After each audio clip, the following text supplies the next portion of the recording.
Sabemos que o culto de Maria vem perdendo força no Brasil, mas há sinais que está retomando sua importância e mesmo assim continua a ser forte. Maria, como uma personagem histórica, agora fiquem comigo, ela é de fato uma mulher exemplar, uma pessoa cujo exemplo podemos seguir. Muitos dizem que ela poderia ter recebido a mensagem do anjo que nós temos diante de nós em Lucas 1. Esta mensagem tão assustadora, quando ela ainda era adolescente, talvez até com 13 ou 14 anos de idade, era comum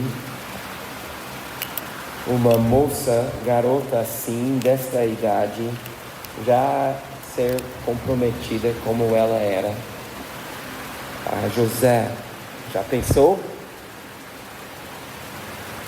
Daí a gente lê o relato, você pode ver a resposta dela. Agora não foi a resposta imediata, esta resposta foi meditada, versículo 46.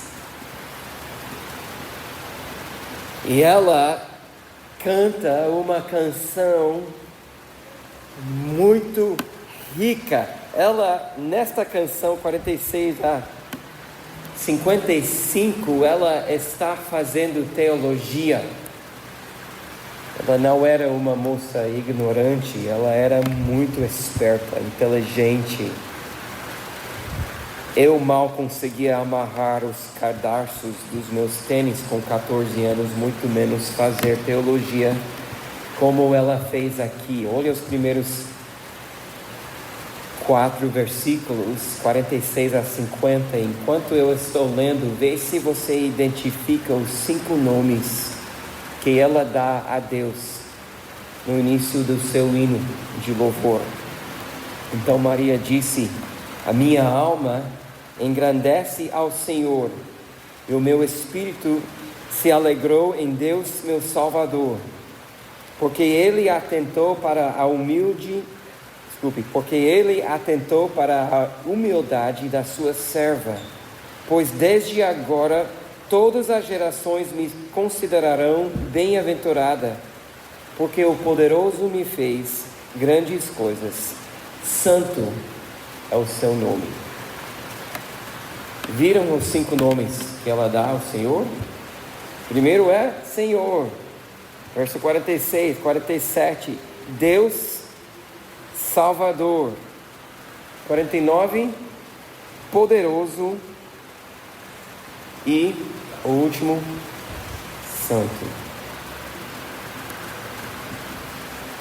Eu quero ver os nossos adolescentes trabalhando no caráter, na pessoa de Deus desta forma. Vai transformar suas vidas. Ter grandes pensamentos sobre Deus assim. Bem, gostaria de examinar com vocês hoje à noite o que a Bíblia diz ao respeito do nascimento de Jesus Cristo, e então pensar algumas razões porque seria importante que Jesus nasceu de uma virgem. Primeiro, nós queremos observar aqui em Lucas e depois em Mateus e ver que eles concordaram no seu relato. Maria engravidou enquanto era virgem. E ainda em Lucas 1, lemos o relato da visita que Maria recebeu do anjo, começando no versículo 26. Olha comigo na sua Bíblia, 26 e 27. No 6º mês, o anjo Gabriel foi enviado por Deus a uma cidade da Galileia chamada Nazaré, a uma virgem que estava comprometida a casar com um homem da casa de Davi, cujo nome era José. A virgem se chamava Maria. Estes primeiros 2 versículos, 26 e 27, nos oferecem informações importantes. Nazaré era uma cidade, um povoado, melhor dizer, insignificante. O anjo Gabriel não visitou o centro urbano, ele não buscou uma família importante, o prefeito da região, o empresário mais rico da cidade. Como Deus faz, e como Ele faz ao longo da história da Bíblia, Deus foi para uma pessoa humilde, insignificante, fraco, para reduzir a nada as que são fortes, os poderosos, para que a salvação seja totalmente de graça. Mas Maria, nós também aprendemos disso, já estava comprometida com José. E embora não seja igual ao noivado, é o conceito mais perto que hoje nós temos.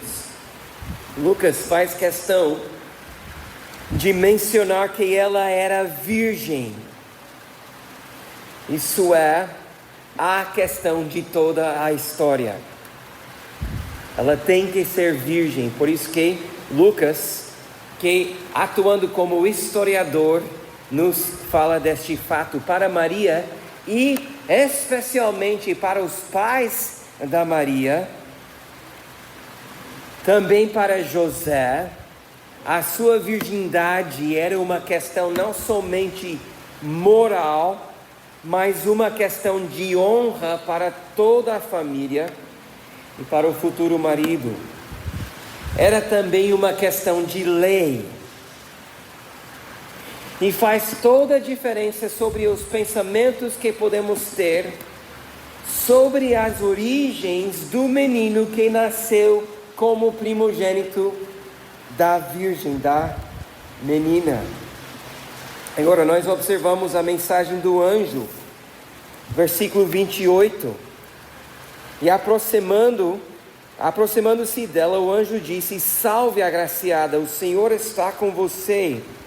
29. Ela, porém, ao ouvir esta palavra, perturbou-se muito e pôs-se a pensar o que poderia significar esta saudação. Mas o anjo lhe disse, verso 30, não tenha medo, Maria, porque você foi abençoada por Deus. Você ficará grávida e dará à luz um filho, a quem chamará pelo nome de Jesus. Este será grande, será chamado Filho do Altíssimo. Deus, o Senhor, lhe dará o trono de Davi, seu pai. Ele reinará para sempre sobre a casa de Jacó, e seu reino não terá fim. Maria estava prestes a engravidar. Tudo bem, é raro um anúncio assim, mas não é inédito ao longo da história da Bíblia. Na verdade, se você conhece a história que a Bíblia conta, você pode lembrar de algumas outras mulheres, e são uma meia dúzia mais ou menos, delas que receberam uma mensagem inédita de Deus sobre uma gravidez dela. Para Sara, talvez a mais famosa depois de Abraão, ela achou a mensagem engraçada, ela deu risada, ela riu. Mas para Maria aqui a mensagem era diferente. O anjo falou que o menino, ele falou que seria, não era uma gravidez qualquer, mas que seria um menino. Seu nome seria Jesus. Jesus, equivalente ao hebraico Josué, ou Yeshua, quer dizer Jeová salva. E então tem a informação interessante sobre um certo trono famoso, ligado com este nome Davi, que já vemos algumas vezes, que teria um reinado duradouro. Lucas nos falou destes fatos, não são difíceis a entender, embora podemos talvez duvidar se realmente aconteceu segundo Lucas falou. Os fatos são simples para entender. E Maria também entendeu a mensagem. Ela vem, verso 34, com esta dúvida: como? A pergunta dela é apropriada, é lógica, é correta. Como será isto? Espera aí, Senhor anjo, como que isto vai ser possível? Pois eu nunca tive relações com um homem. Se você tem uma tradução mais antiga, vai dizer que eu nunca conheci um homem. Isso quer dizer que ela nunca teve relações sexuais com um homem. Ou seja, ela mesma confessa que ela é virgem. Ela é prometida, ela é nova, mas ela já sabe como filhos são gerados. E para isso, para ela, a mensagem do anjo então se torna inconcebível, impossível.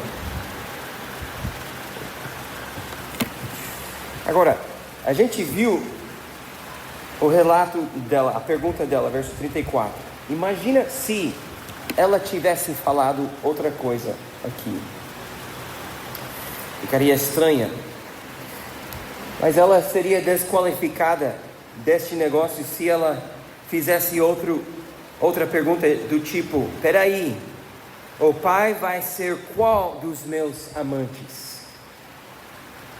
Ou, tudo bem, tá certo, mas isso vai ser depois que eu caso com José, correto?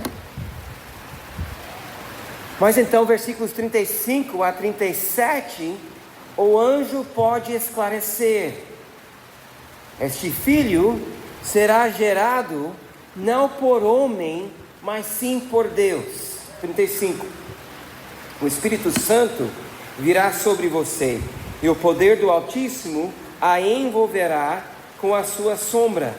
Por isso também o ente santo que há de nascer será chamado Filho de Deus. E Isabel, sua parenta, igualmente está grávida, apesar da sua idade avançada, sendo este já o 6º mês de gestação para aquele que diziam ser estéril. Porque para Deus não há nada impossível.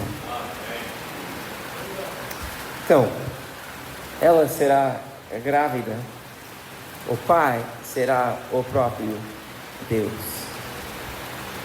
Agora, isso não tem tons sexuais que talvez parece que tem. Vivemos em uma cultura uber sexualizada, mas não tem tons no sentido sensual aqui, como na mitologia acontece. Deus não desceu e se apaixonou por um mortal, não é assim. Na verdade, a mitologia é um fake do real, é uma cópia distorcida da verdade verdadeira. Deus, que criou tudo do vazio pela palavra do seu poder, Ele consegue fazer o que Ele quer. Esta é a mensagem que o anjo diz. Então, este ente, este ser gerado no ventre dela, talvez se você tenha outra tradução no NVI, eu acho que diz também, não que o ente santo, mas que o ente que há de nascer será chamado santo, o Filho de Deus. Esse ente vai ser o Filho de Deus, e por ter Deus como Pai, ele vai ser santo. E se para Maria isso tudo fosse difícil demais, ela só precisava crer. E Deus deu 2 provas para ela.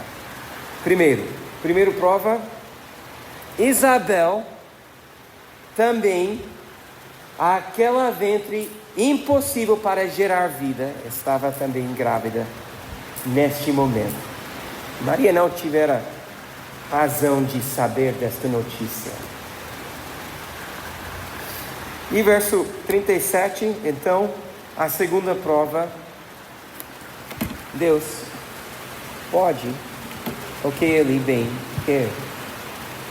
Não precisamos ficar envergonhados, perturbados com o nascimento do nosso Senhor de uma virgem. Deus faz milagres. E é isso que estamos vendo aqui. Deus pode tudo. Agora, verso 37 é ouro para um pregador.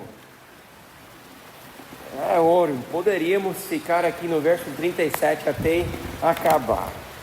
Mas antes de tirar do seu contexto, para incentivar em nós uma grande fé, que Deus que pode tudo. Sabemos que nada é impossível para Deus, então Ele vai realizar os nossos sonhos. Esta frase não é uma frase que podemos usar para garantir os nossos sonhos. Maria estava a experimentar algo único, inédito na história da criação. E aconteceria pelo poder de Deus e não pela vontade dos homens. Esse é o ponto. E assim é simples entender o que Lucas relatou para nós. Agora vamos para Mateus. Você pode abrir em Mateus capítulo 1.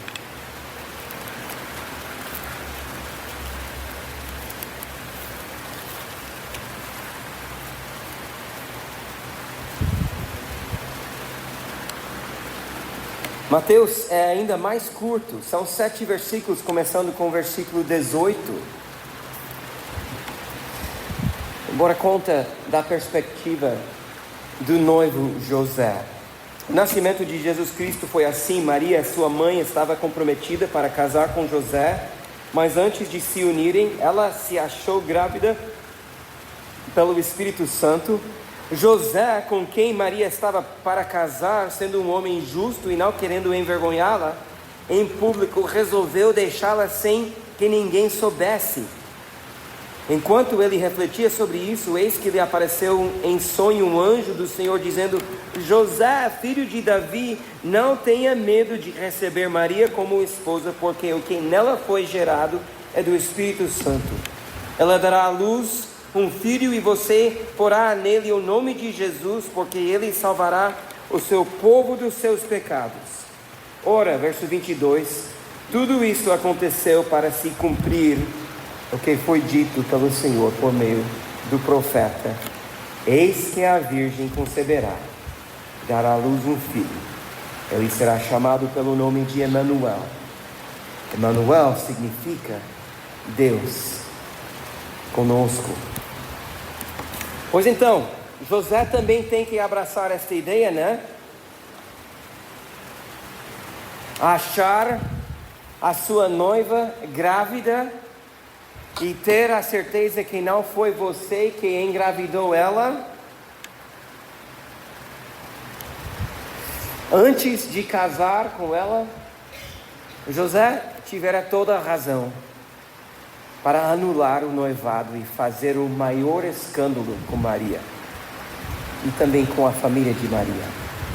Ele estava na razão. Ele era justo e por isso que ele queria, sim, anular o noivado. Mas ele era também compassivo, tivera compaixão, por isso que ele queria fazer isso de forma discreta. Fico imaginando a reação dele quando ele descobriu sua gravidez e tentou entender a mensagem de Maria. Que é isso, Maria? Você vem para mim com esta história? Foi Deus, o Espírito Santo, que engravidou você?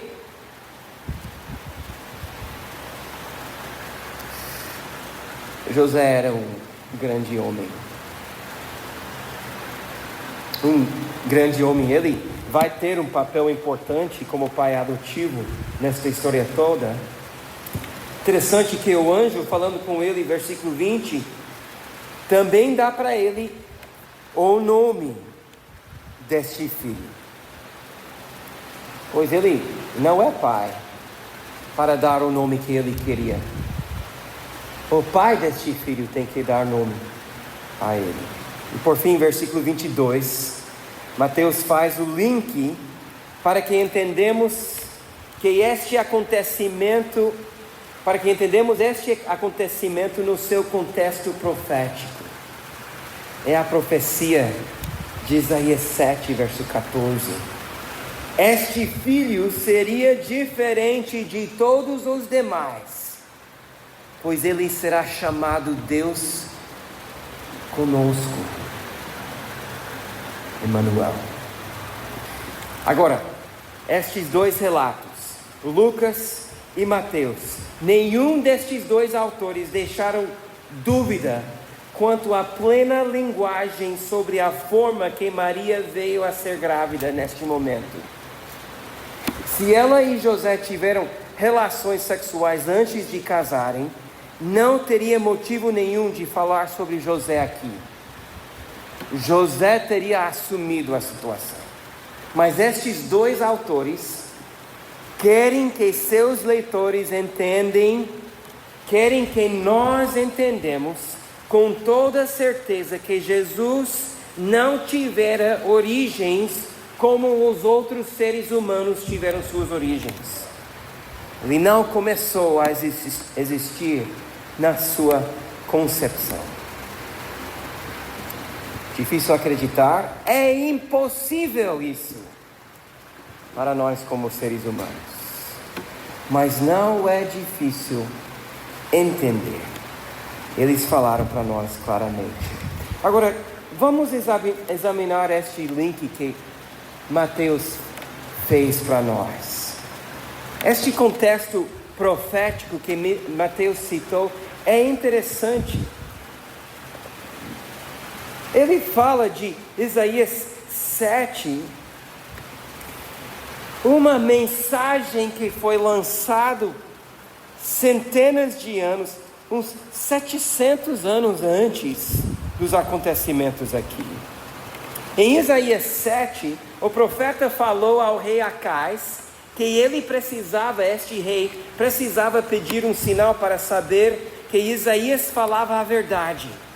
Mas Acais, que era um rei perverso, em falsa humildade, diz que ele não vai pedir um sinal para não tentar o Senhor. Então Isaías fala para ele que ele vai receber um sinal de qualquer jeito. E o sinal é este: eis que a virgem conceberá e dará à luz um filho, e ele será chamado pelo nome de Emmanuel.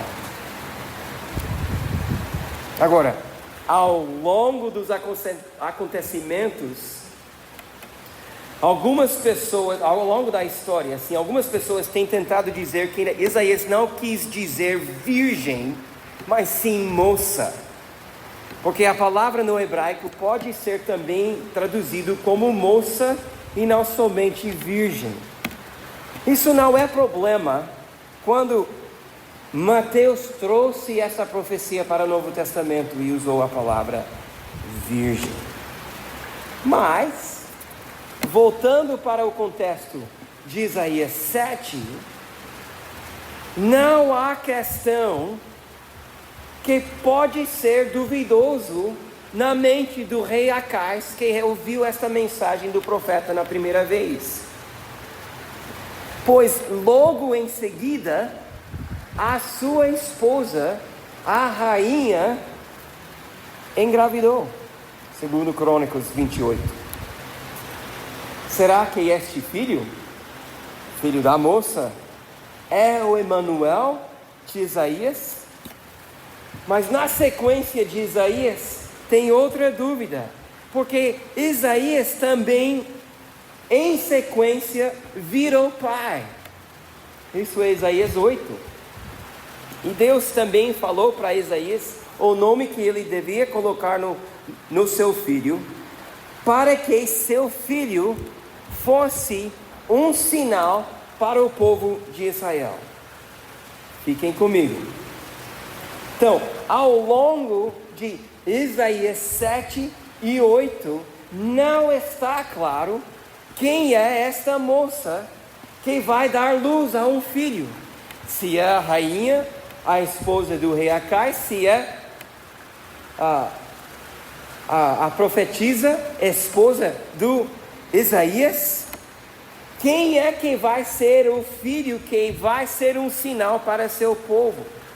E precisamos continuar lendo. Isaías 9, versículo 2. Isaías 9 começa com a seguinte colocação fantástica.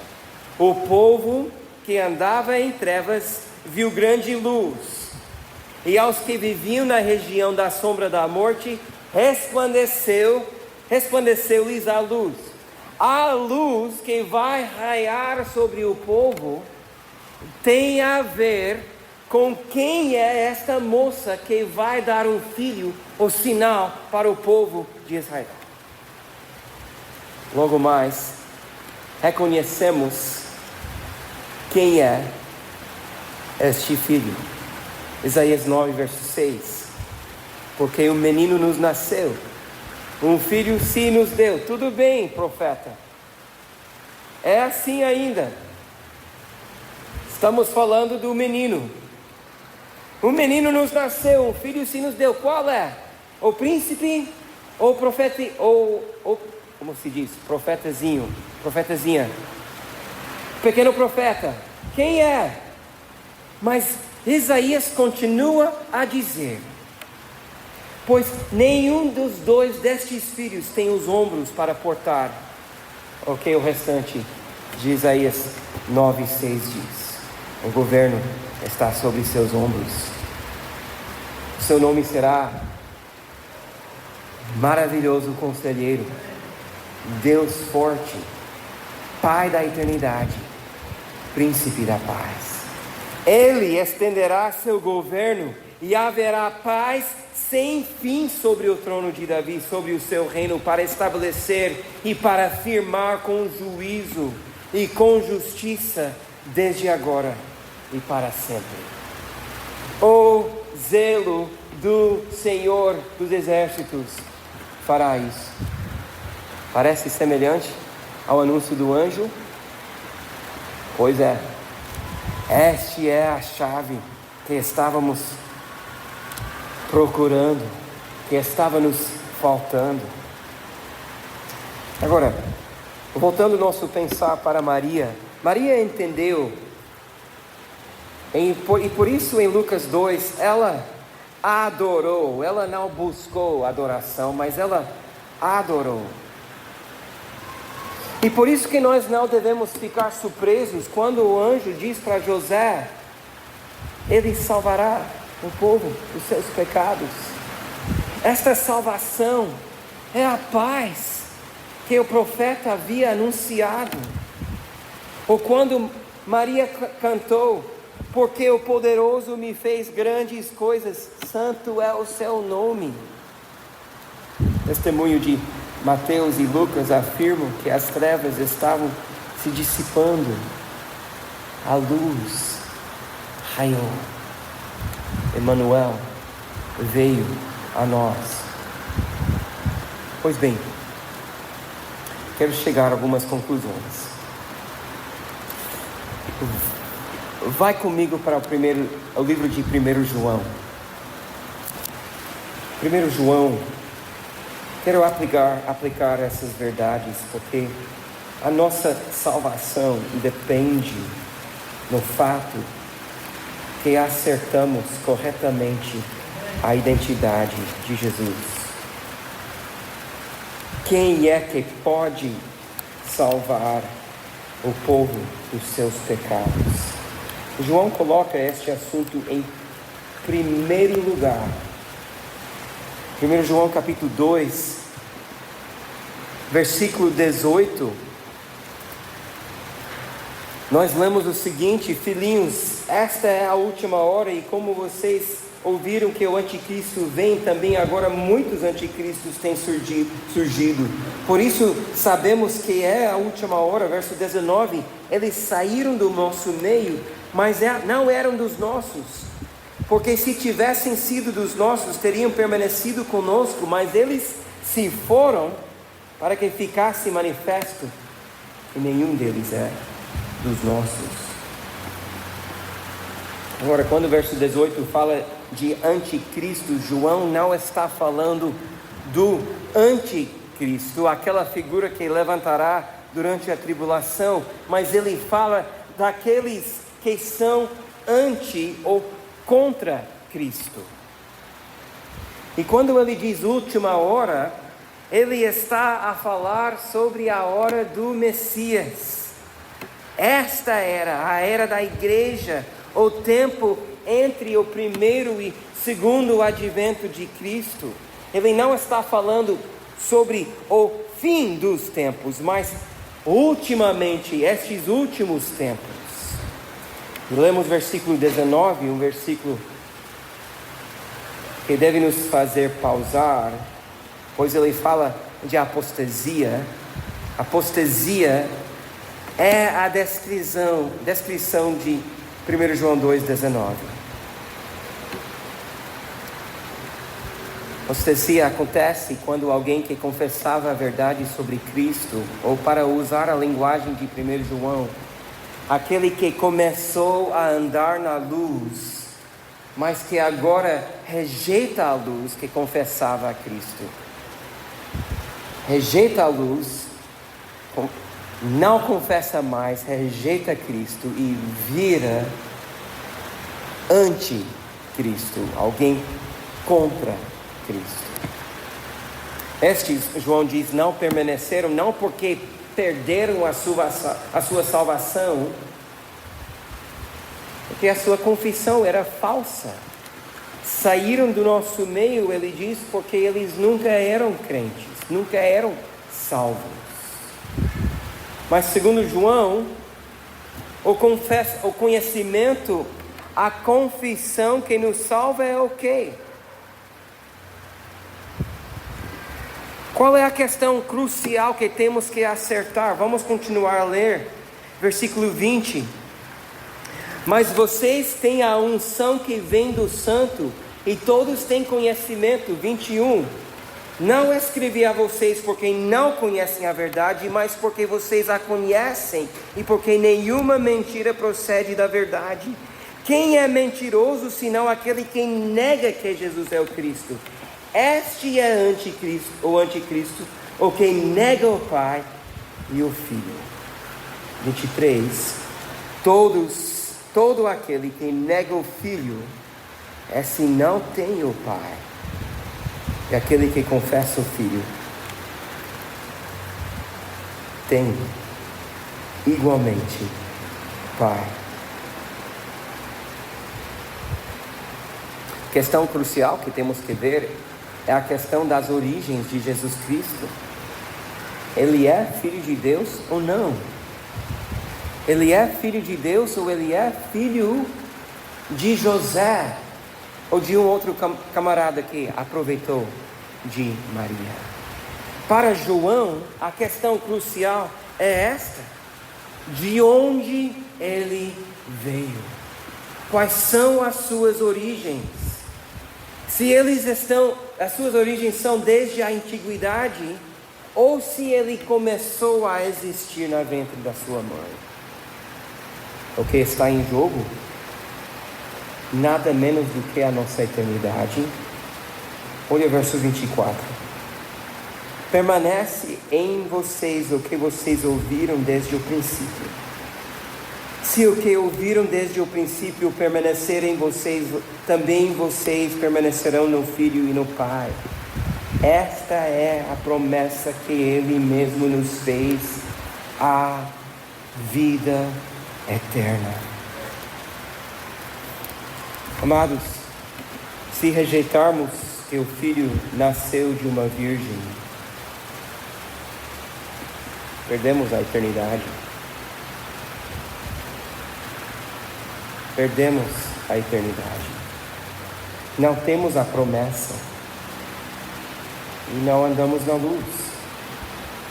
Por isso que Mateus e Lucas falaram tão sucintamente para esclarecer as origens do nosso Senhor.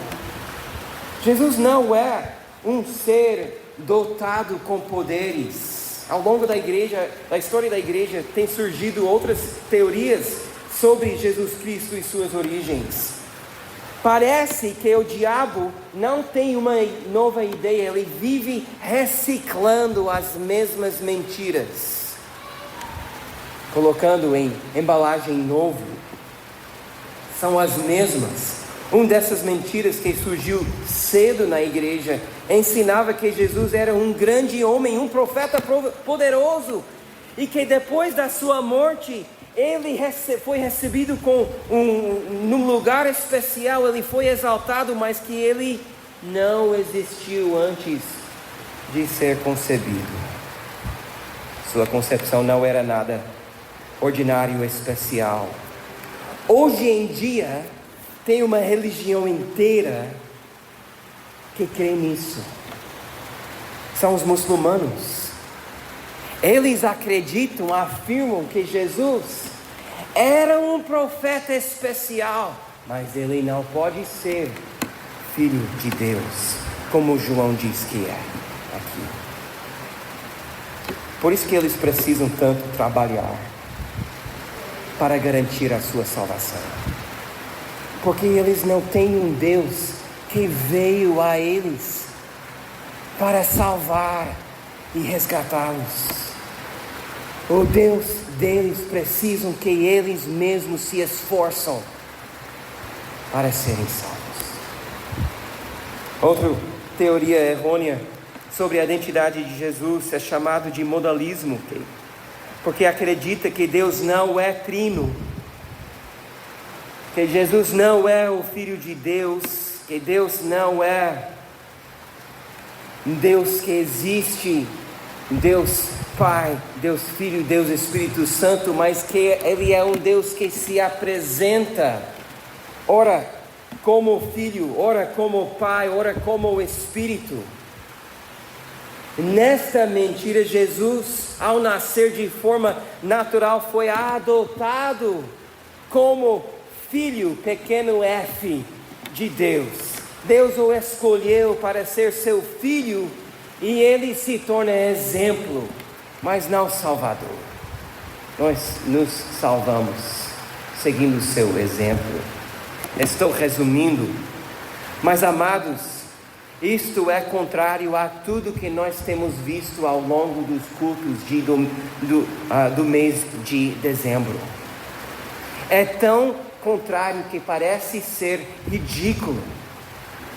Mesmo assim, esta ideia permanece como uma ideia popular entre cristãos, embora não é cristão. Eu não recomendo e até temo mencionar, mas uns 20 anos atrás, William Young escreveu seu livro, que depois virou um filme chamado A Cabana. A história não é nada mais do que a velha heresia, com novas embalagens que apresentam um outro tipo de Deus, e não o Senhor Jesus Cristo. Não gasta seu tempo com aquele material, não exalta Jesus Filho e portanto não exalta Deus Pai. Outros erros sobre as origens do Senhor Jesus persistem ainda.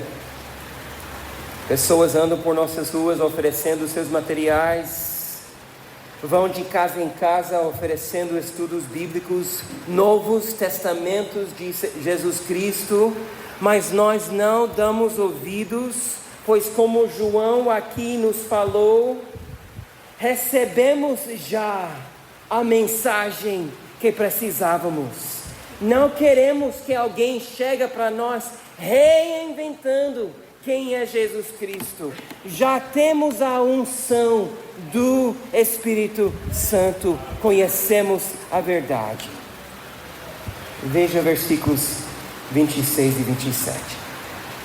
Isto que acabo de escrever para vocês é a respeito dos que estão tentando enganá-los.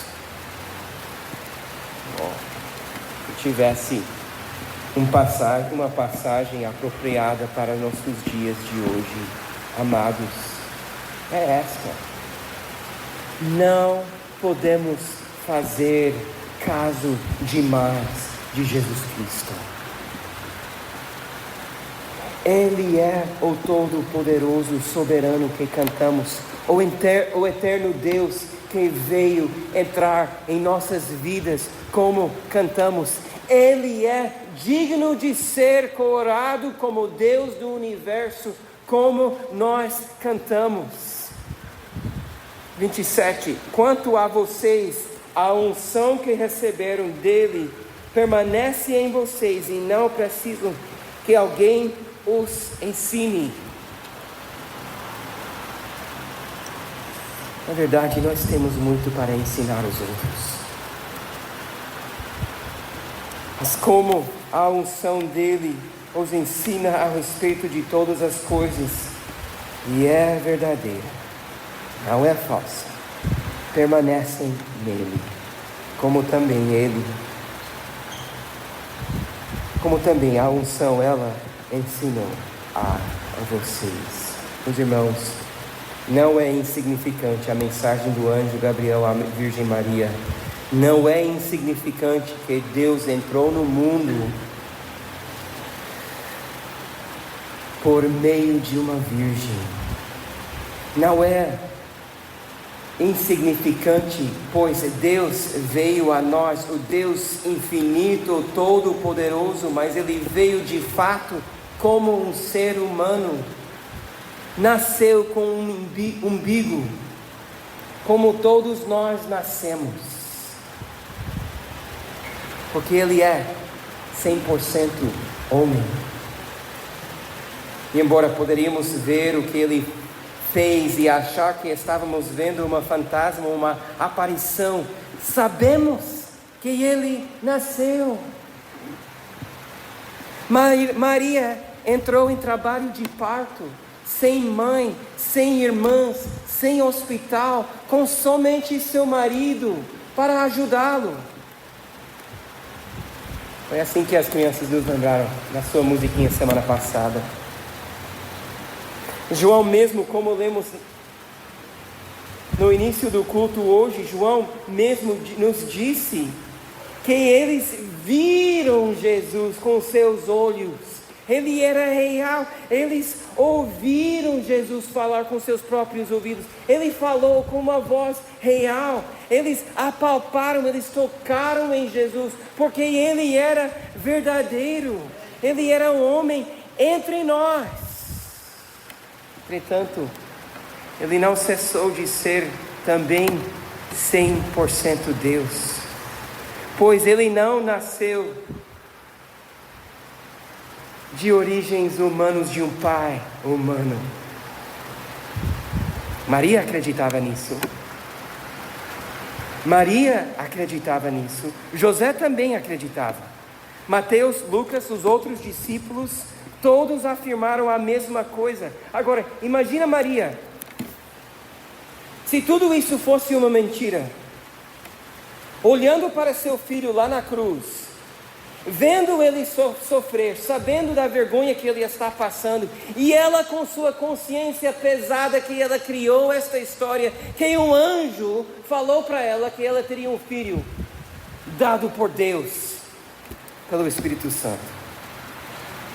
Não, nenhuma mãe consegue aguentar disso. Ela teria falado muito antes. Não foi assim. Eu inventei, eu não sei o que veio sobre mim, mas não aconteceu assim. Mas ela nunca negou até a sua morte. Ela poderia ter salvo seu filho de um sofrimento cruel. Por que ela não disse, não, todo esse tempo eu estava enganando vocês? Foi um camarada chamado Simeão, um rapaz, que eu conheci na vizinhança, quando eu era adolescente. Ele é o pai. Ela não fez assim porque não era verdadeira, não era a verdade.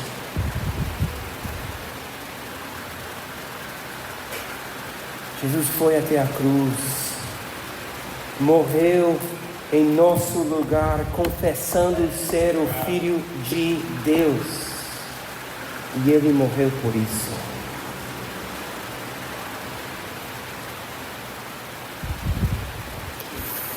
Ele é de fato o Filho do Altíssimo. Ele é de fato o Emmanuel. Ele é de fato aquele que você hoje precisa, sentado nesta cadeira, soando de calor excessivo. Ele é quem você precisa. Eu espero que a confissão que João fala aqui é a sua confissão. Que você conhece Jesus Cristo como o Filho, que você não nega o Pai e o Filho, mas que você confessa o Filho e então tem também o Pai. Espero que isso é a sua confissão. Meus irmãos, nós olhamos tudo isso e lembramos mais uma vez que Deus cumpre a sua palavra. Isto é uma verdade que nós necessitamos ao longo do ano que vem. Vai ser o consolo que você precisa diante dos desafios, dos desapontamentos, das doenças e percas que esperam por você em 2026. Deus cumpre a sua palavra. Você pode confiar nele em meio das suas circunstâncias, sejam elas boas ou ruins. Carregamos também esta esperança do seu retorno. Interessante, você segue no capítulo 2 de 1 João e nós vemos que é ali onde João vai, seus pensamentos vão. Ele nos exorta a confessar a verdade sobre Jesus Cristo. E daí ele diz, com essa confissão seremos preparados para ver Ele no seu retorno. Ainda aguardamos ao seu segundo advento.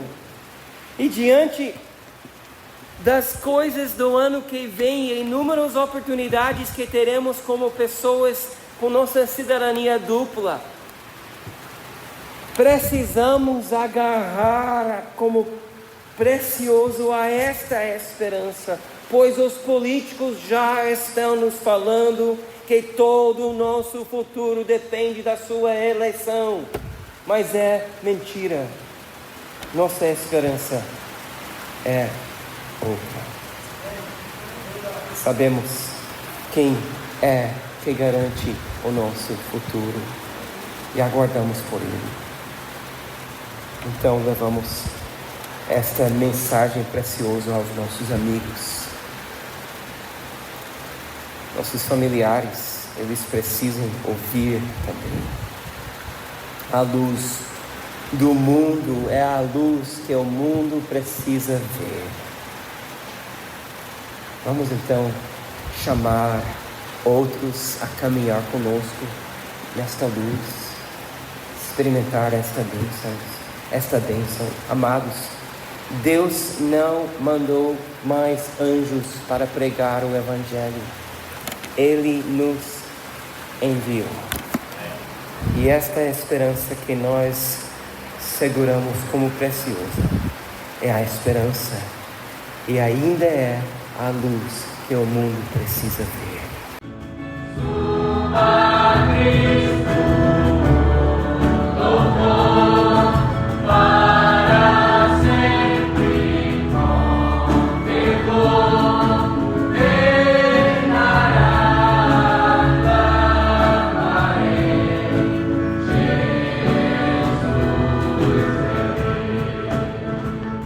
A Palavra em PH é o Ministério de Pregação da Igreja Bíblica Cambirela. Nós reunimos todos os domingos às 18 horas na Palhoça, na Grande Florianópolis. Busque por Igreja Bíblica Cambirela no Google ou procura no Instagram @ebc.palhoca.